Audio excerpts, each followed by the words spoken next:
What really gets me about the current state of the Pokemon community is just how detached from reality it is. That some statement about something about Pokemon is trying to be made here with this tweet that went pretty viral and a lot of people are talking about it.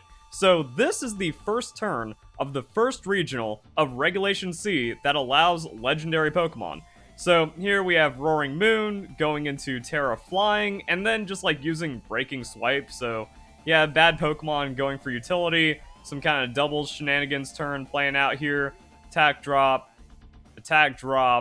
and then Gyarados with the Thunder Wave because that's a thing, getting some extra utility on, and then this happens. So yeah, first turn, first regional, Ting-Lu is available, and Wo-Chien doesn't get to play the game. Fissure is thrown, it's a one-hit KO, it lands, and then everyone gets upset for some reason. Now, the cool thing about this play is we can actually see which reality we live in the infinite multiverses, so at least there's that. It's the one where the fissure landed a third of the time.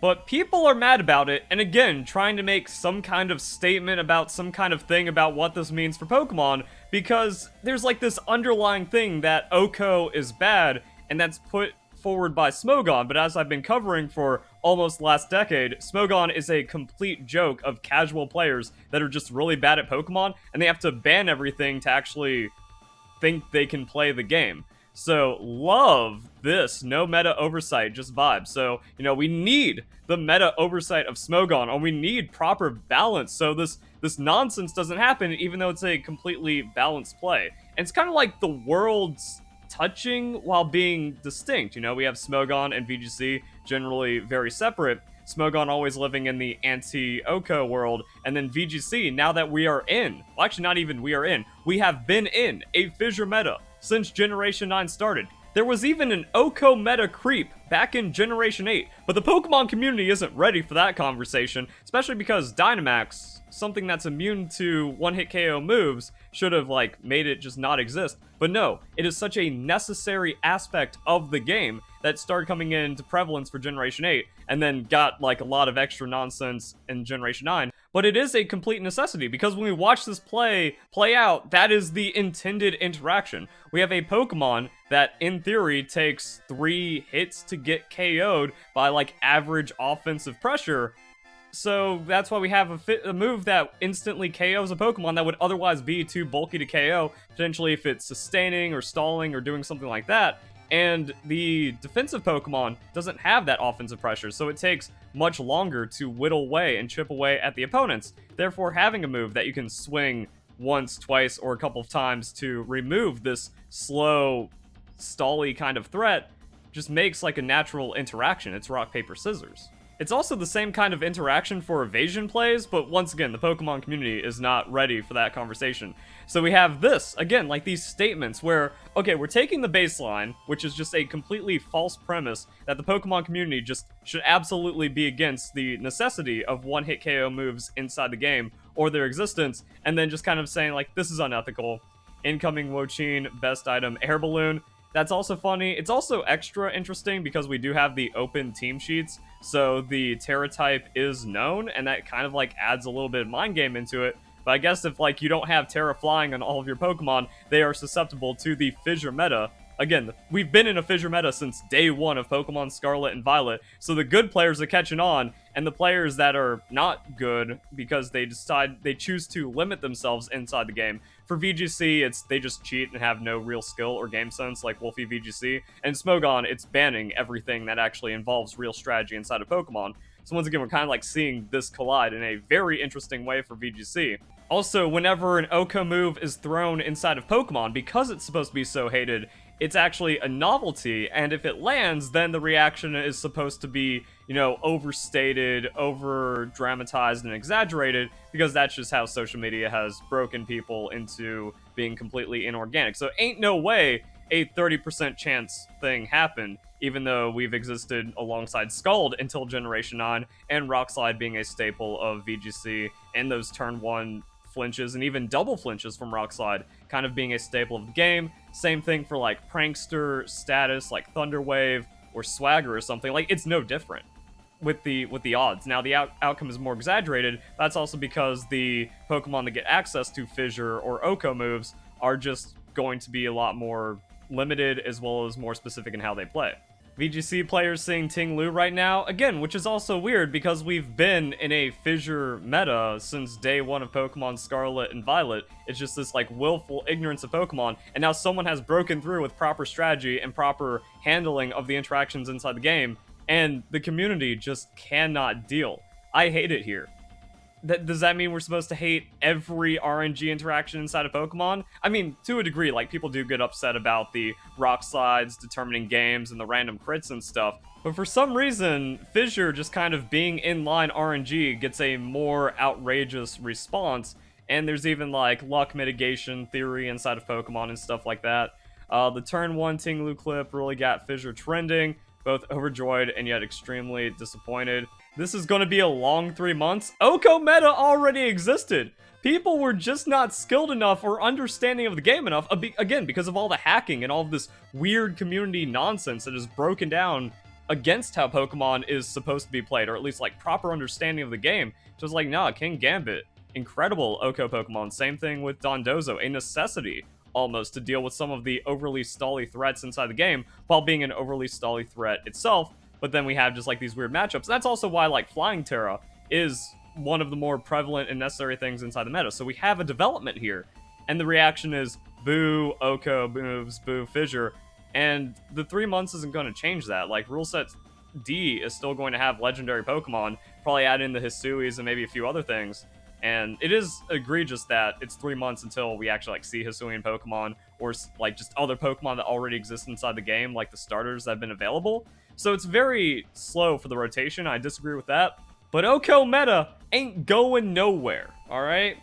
Inconsistent plays rewards. And that's, again, this is where people just do not understand the game, where this is a complete play of consistency. That is a necessity against certain Pokemon. That this is the natural counter. The natural counter also to evasion.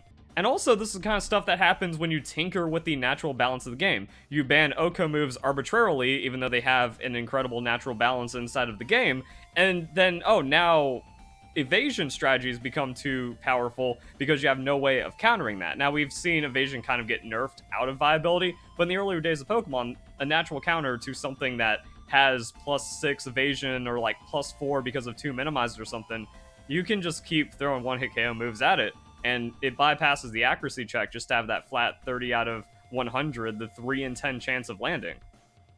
There you go. That's the interaction, that's a counter, and it's kind of spent in the Pokemon that are going to be more tanky, more bulky, more setting up without an offensive threat, into using a one-hit KO move to deal with that threat.